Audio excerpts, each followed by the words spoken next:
हरे कृष्णा। परिवर्तनी एकादशी जो भाद्रपद मास के शुक्ल पक्ष की एकादशी है और ये परिवर्तन कराने वाली एकादशी है।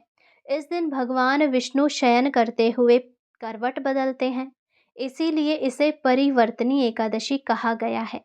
और भगवान ये संदेश देते हैं कि जीवन में परिवर्तन अति आवश्यक है और इस दिन से सृष्टि में एक नई ऊर्जा का संचार भी होता है। आइए आज के इस परम दुर्लभ परिवर्तनी एकादशी की कथा सुने। मेरा आप सभी से अनुरोध है कि कथा को बीच में ना छोड़े, पूरी कथा सुने ताकि भगवान की असीम कृपा आप पर पूरी बरसे, आधी अधूरी नहीं। आइए कथा आरंभ करते हैं। धर्मराज युधिष्ठिर जी ने श्री कृष्ण से पूछा, हे माधव, भाद्रपद शुक्ल पक्ष की एकादशी का क्या नाम है? इसकी महिमा क्या है? कृपा विस्तार से बताइए। तब श्री कृष्ण मुस्कुराए और बोले, हे धर्मराज, यह अत्यंत पुण्यदायिनी व्रत परिवर्तनी एकादशी कहलाती है। इसी दिन भगवान विष्णु ने वामन रूप धारण किया था और इसी दिन वे शेष शैया पर करवट भी बदलते हैं। इस दिन भगवान विष्णु ने वामन रूप धारण कर असुरराज बलि को वश में किया। इसकी कथा सुनने मात्र से सभी पाप नष्ट हो जाते हैं, सो ध्यानपूर्वक सुनो। बहुत समय पहले बलि नामक असुरराज ने अपने तप और पराक्रम से तीनों लोकों पर विजय प्राप्त कर ली। वे दानी और धर्मात्मा तो थे, परंतु उनके अभिमान से देवता भयभीत हो उठे। इंद्र और अन्य देवता अपनी गद्दी खोकर व्याकुल हो गए। सभी देवता श्रीहरि विष्णु के पास पहुँचे और प्रार्थना की, हे प्रभु, असुरराज बलि के कारण हम अपना स्थान खो चुके हैं, कृपया धर्म की रक्षा कीजिए। तब भगवान विष्णु ने वामन रूप में अवतार लिया। वे एक बौने ब्राह्मण बालक बने जिनके हाथ में कमंडल और छत्र था। उनकी तेजस्विता देखकर हर कोई विस्मित हो गया। वामन भगवान यज्ञ कर रहे महाबली के पास पहुँचे।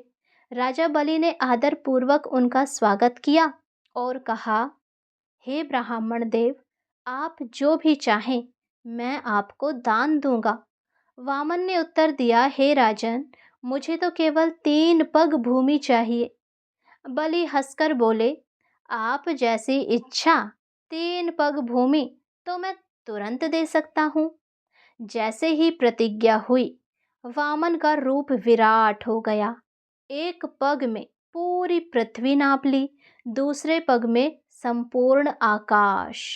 अब तीसरे पग के लिए कोई स्थान शेष ही नहीं बचा। तब महाबली ने सिर झुका दिया और कहा, प्रभु, तीसरा पग मेरे मस्तक पर रख दीजिए। भगवान विष्णु ने महाबली के सिर पर पग रखा और उसे पाताल लोक भेज दिया। लेकिन उनके दान और भक्ति से प्रसन्न होकर आशीर्वाद भी दिया। उन्होंने कहा, हे राजन, तुम्हारी ख्याति सदा अमर रहेगी। प्रत्येक वर्ष ओणम के दिन तुम्हें पृथ्वी पर आने का वरदान मिलेगा। श्री कृष्ण आगे बोले, हे धर्मराज, इस दिन भगवान विष्णु क्षीर सागर में शयन करते हुए करवट बदलते हैं। इसी कारण इसे परिवर्तनी एकादशी कहा जाता है। इस व्रत के प्रभाव से मनुष्य के समस्त पाप नष्ट हो जाते हैं, उसे दान का फल प्राप्त होता है और अंततः वह मोक्ष का भागी बनता है। वामन एकादशी हमें दान, विनम्रता और धर्म का संदेश देती है।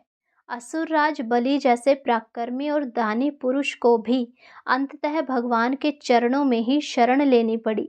यह कथा हमें सिखाती है कि चाहे हमारे पास कितना भी सामर्थ्य हो, सच्चा बल केवल भक्ति और धर्म में ही होता है।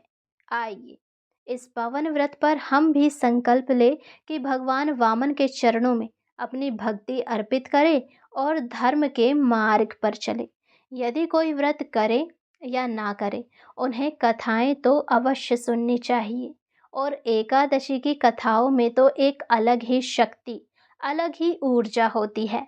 तो जल्दी से आप इस कथा को अपने भाई बंधुओं के साथ शेयर कीजिए।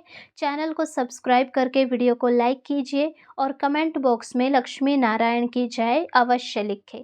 हर हर महादेव। जय श्री हरि।